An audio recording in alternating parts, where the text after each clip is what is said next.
Moore College of Art and Design educates students for careers in the visual arts. It is the first and only women's art and design college in the nation.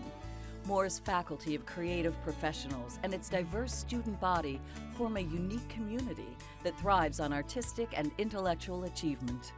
Underscoring Moore's commitment to career development is the 240-hour internship for all students. With the internship experience and newly created $1,000 fellowship, students receive valuable real-world experience to advance their careers. Students gain access to inspiring women leaders in art and design through Moore's signature event, the Visionary Woman Awards. Established in 2003, the awards honor exemplary women who have had a significant impact on the world of art and design. Proceeds from the award galas raise funds for Visionary Women scholarships. The 2010 Visionary Woman Awards honor 3 women who have taken their chosen field beyond traditional boundaries. They are Wendy Ewald, photographer and educator, Judith Leiber, couture handbag designer, and Temkin, art historian and curator. One name is synonymous with beautiful, one-of-a-kind handbags. Judith Leiber's artistry and inspired designs have enchanted thousands of women during her long and distinguished career. Born in Budapest, Hungary, Judith Pito and her family enjoyed a full and cultured life prior to World War II. Judith had started chemistry studies at King's College in London in order to join her family's cosmetic business. But of course it never worked out because I came back to Budapest for the summer because the currency restrictions were very severe and I didn't want my father to have to send me money to London from Budapest through the summer, so I came home and then the war broke out and I couldn't go back. When Austria was annexed to Nazi Germany, the lives of Judith's family and other Jews in Hungary were forever changed. Both my sister and I decided to learn a trade. I learned how to make handbags, and Eva became a pastry cook. So first I was an apprentice, then I became a journeyman, and then I became a master. Judith became the first woman accepted into the Handbag Guild and to achieve master status. Soon after, the Nazi invasion of Budapest led to mass exportations of the Jewish community to labor or concentration camps. Judith and her family managed to hide in a Swiss safe house with several other families for much of the course of the war. They took us all in, and there were 26 people in a one-bedroom apartment. It was absolutely incredible. Miraculously, Judith and her family survived. Soon after the Russian liberation, Judith met and married Gerson Leiber, a young American soldier and aspiring artist. They sailed to New York on the bride ship with other American men who married European women. We made it to America, and when we passed the Statue of Liberty, I was so excited. When I came to the States, there was no woman doing handbags, designs, pattern making. And when I came here, since I knew the whole process, everything about it, I became a pattern maker. And as time went on, I became the chief pattern maker. I ran the factory too, the whole thing. Judith worked for some of the finest handbag designers of the time, but in the 1960s, her husband encouraged her to be her own boss. And Gus said, you're not going to work anymore for anybody else, you're going into business. And me, crazy Judy, I was scared to death, but we went into business and we had a very tiny loft on Madison Avenue. Judith's inspired artistry soon attracted buyers like I. Magnin, Neiman Marcus, Saks Fifth Avenue, Bonwit Teller, and Bergdorf Goodman. I made patterns every single day of my life as long as we were in business. I always did. The Judith Leiber label became the most exclusive name in handbags. Her designs were considered works of art which sold for several $1,000s. Beverly Sills and many Hollywood celebrities became collectors, as did several first ladies. The Leibers sold the company in 1993 and Judith retired in 1998. In 1994, she received a Lifetime Achievement Award from the Council of Fashion Designers. Judith's beautifully crafted handbags are in major museums, including the Metropolitan Museum of Art, Victoria and Albert, the Corcoran Gallery, and the Smithsonian, as well as the Leiber Museum on the couple's estate and gardens. Undaunted by her difficult past, Judith Leiber has created a legacy by making each handbag a true work of art. Wendy Ewald pioneered a unique way to teach children and adults from around the world how to express themselves through photography. She documents their creative efforts through her own remarkable images. A MacArthur Fellow, Wendy has had several solo exhibitions, and her work was in the 1997 Whitney Biennial and featured in several books. Wendy's exhibition in the galleries at Moore is part of an ongoing tour of her work from Secret Games, a compendium of 30 years of her work and travels.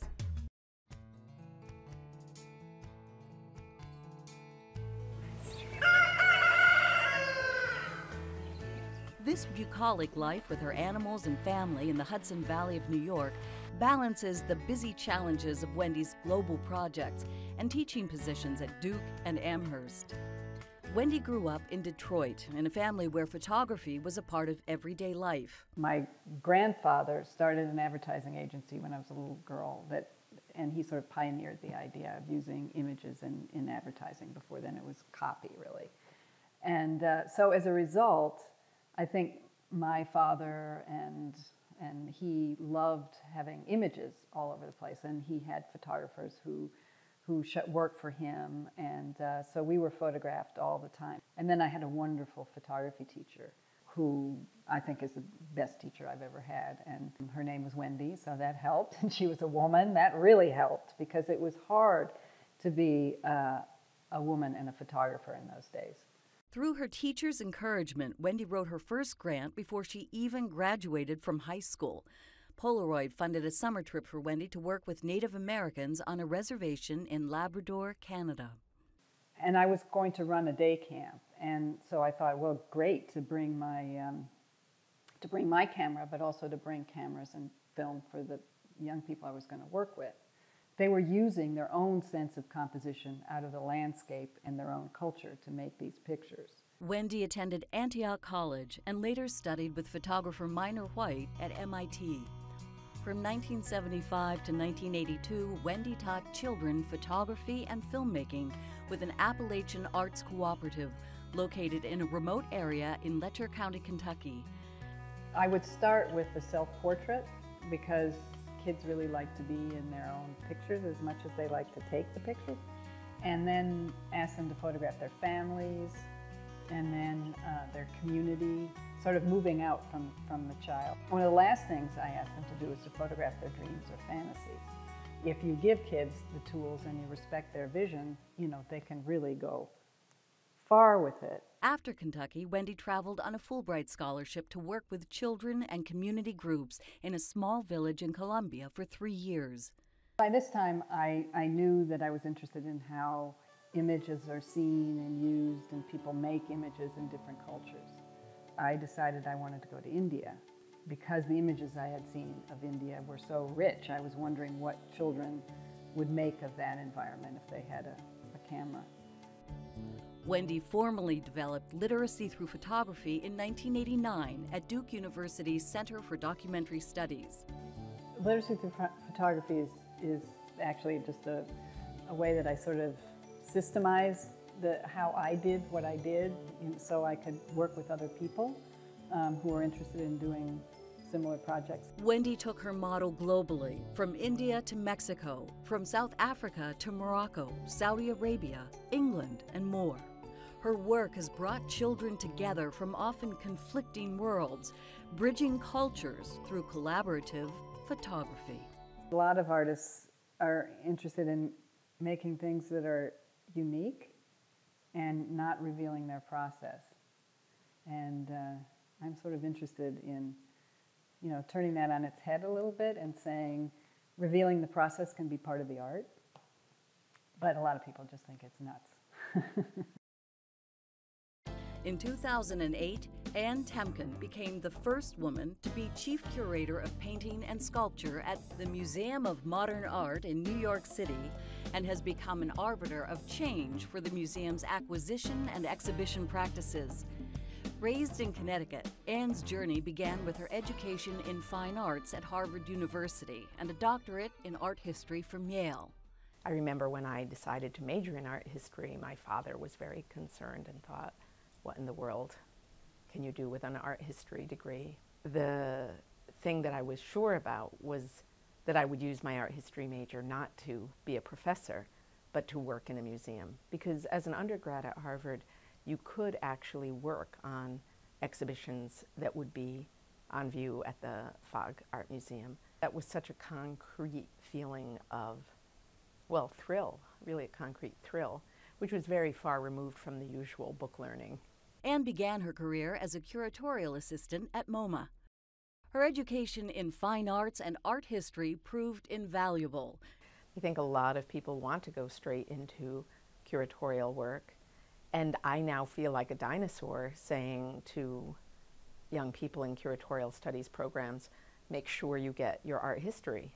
You need your background. You need to know a lot about art that happened before 1980 in order to bring some really smart foundation to the way you look at the present. Anne left MoMA in 1987 to join the Philadelphia Museum of Art as assistant curator of 20th century art. I think whether it's here or in Philadelphia, it's a curator's job to really dig into the history of the place and continue that historical thread where it can be continued into the future. One of Anne's goals is to reassess traditional ways of exhibiting modern and contemporary art. I would say I'm a very typical representative of my generation of art historians in that way. When I say that I want to foster the communications between, say, the curators of photography and drawings and film and painting and sculpture, I think artists of our time are not thinking of themselves in these very categorical ways of I'm a painter, well, I'm a photographer. So in a sense, as curators, we are just mirroring what's really happening out there in the world of making art. Since becoming chief curator of painting and sculpture at MoMA, Anne curated exhibitions including Gabriel Orozco, Monet's Water Lilies, and the widely acclaimed Color Chart exhibition. I started out with a hunch. Wouldn't it be interesting to think about color as a ready-made in our society?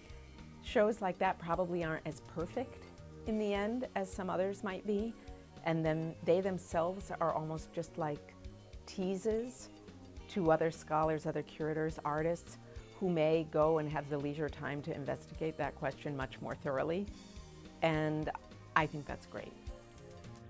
Anne has also contributed to books and exhibitions about Martin Kippenberger and Edward Broida. Acquiring new works for the painting and sculpture department presents an exciting challenge.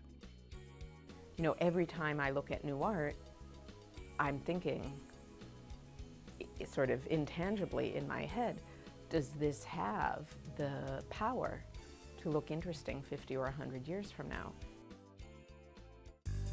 The three women honored with the 2010 Visionary Woman Award share extraordinary passion, talent, and the ability to lift art and design to completely new levels, inspiring the next generation.